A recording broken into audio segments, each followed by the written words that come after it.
Goedenavond, het is zaterdag 30 juli en dit is nieuws in Zeeland.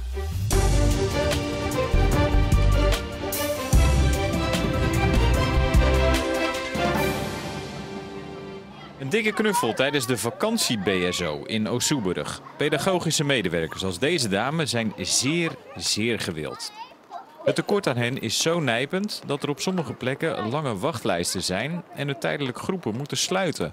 Ook in Zeeland. Een nieuw middel in de strijd, kortere opleidingen. Zo begint kinderopvang Wogeren in september met een interne opleiding, waarbij 20 leerlingen binnen 1 jaar in plaats van 3 jaar hun diploma kunnen halen. Het gaat echt wel een pittig traject worden, een pittige 12 maanden, maar die is zorgvuldig samengesteld. Ze gaan 4 uur in de week naar school en daarnaast werken ze minimaal 16 uur op de locaties en de groepen mee. En zo is het de ideale mix om te werken en te leren en om dus ook het diploma te halen na 12 maanden. Ook de 2 andere opvangorganisaties, Kibeo en Kinderopvang Zeeuws-Vlaanderen, zijn bezig met het opzetten van verkorte, deels interne opleidingen. Is het nu ook de oplossing voor het personeelstekort in de kinderopvang? Eén van de. Ik zeg niet dat het dé oplossing is, maar het gaat zeker meewerken aan een stukje van het personeelstekort op te lossen. Hier zit hij, voor de tv. Zo door je gemakje. Aan de beademing. De verlamde Dick van der Heijden uit Capelle kan zich normaal met hulp prima thuis redden. Toch is hij nu noodgedwongen op de IC opgenomen, omdat er te weinig zorgpersoneel te vinden is om hem thuis te verzorgen. Normaal thuis dan lossen we elkaar af. We hebben ploegendiensten, zeg maar, nachtdiensten, ochtenddiensten. Maar het is nu al een aantal keer voorgevallen dat er dus gewoon geen aflossing is. Nou ja, zoals ik bijvoorbeeld zelf werk ook bij andere mensen, daar moet ik ook weer naartoe. En ja, dan moet je echt weg en Dick kan gewoon niet alleen gelaten worden. Hoeveel zullen we er nodig hebben, Dick, denk je, binnen ons team nu? 0, 1, 2? Dick is een concreet voorbeeld van iemand die aan den lijve het grote personeelstekort in de zorg ondervindt. 10 man? Ja, het is echt een serieus probleem. Eerste, tweede, JKLMNO. Dick communiceert met zijn ogen. Hij heeft het moeilijk met de situatie. Dit wilde je antwoorden zo? Ja.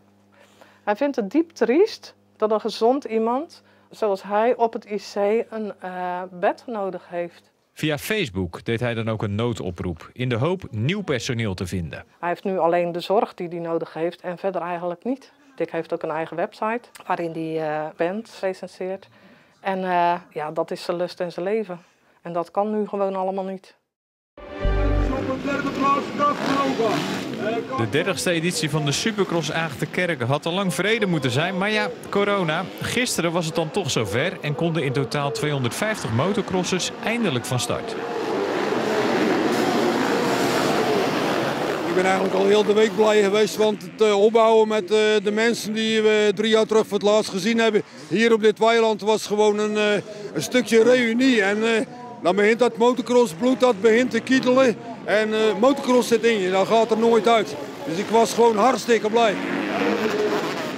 Dat gold ook voor motocrosser Mark Boot uit Kamperland, die de Supercross voor de 4e keer op zijn naam schreef. Ook het publiek genoot weer als vanouds. In zijn laatste ronde. En wat is er nu mooier om samen naar de motocross te gaan, een biertje te drinken, vannacht in de tent oerend hard zingen om 1 uur en met dat vakantiehevel zo achterover in je bed vallen. Dat is geweldig.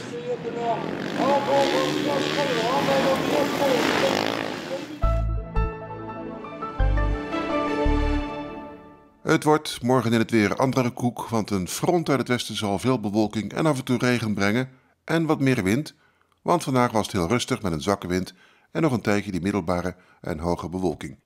Maar de lucht werd toch wat melkachtig en op het strand moest je het van de temperatuur hebben, want die was met 23 tot 26 graden heel prettig. Vannacht blijft het zacht met minimumtemperaturen van 16 of 17 graden en de bewolking is vannacht goed voor wat lokale buien. Morgen dan komt er in de loop van de ochtend op meer plaatsen regen aan te pas en het geldt zeker ook voor de middagfase en een stuk van de avond.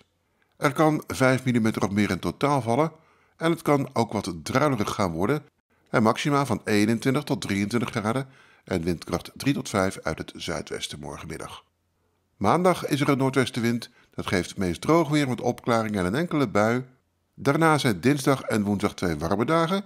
Landinwaarts kan het dan 30 graden worden en later in de week wordt het met een noordwestenwind weer wat koeler. Tot zover het nieuws. Zometeen een overzicht van het Zeeuwse nieuws van de afgelopen week. Fijne avond.